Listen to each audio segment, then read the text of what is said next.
Inflation is confusing. People keep saying it's going down, but prices still feel high. Let's break down what's really going on right now so it actually makes sense.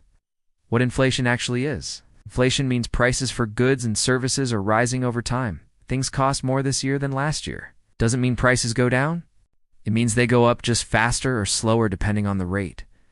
When inflation slows, prices are still rising, just not as quickly as before. That's why your groceries can feel crazy expensive even when the inflation number drops. Where inflation stands right now, February 2026, in the US, the inflation rate, measured by the Consumer Price Index, is around 2.7% for the year. That means the average price of goods and services is about 2.7% higher than a year ago, not lower. Why prices don't fall even when inflation drops?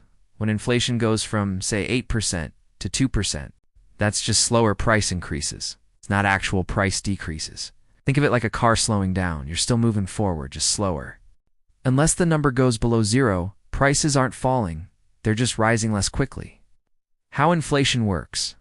Inflation comes from lots of things. More money in the system, higher demand for products, higher costs for businesses, wages, shipping, materials.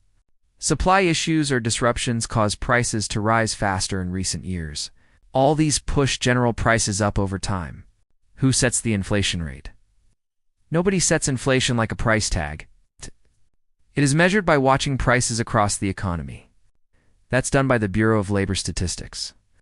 In the United States, the Federal Reserve, or the Fed, watches that rate closely and uses interest rate policy to try and keep inflation around 2% over time, a rate they think balances growth and stability. What about deflation? Deflation is the opposite, when prices actually fall over time. It sounds good, but it can be dangerous. If people expect prices to keep falling, they stop spending. It reduces business sales and can slow the economy into recession. Businesses then cut wages or jobs, creating a cycle of lower spending and prices. So what's different from 2012?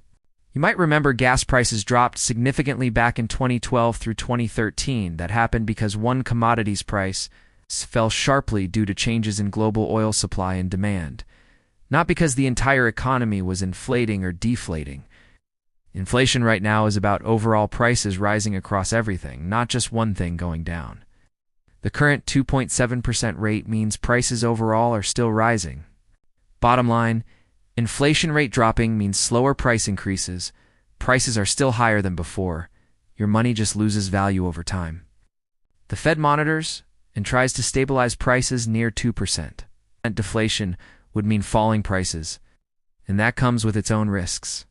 Remember to follow, like, or subscribe to Cash 101 Daily for more financial advice and money basics.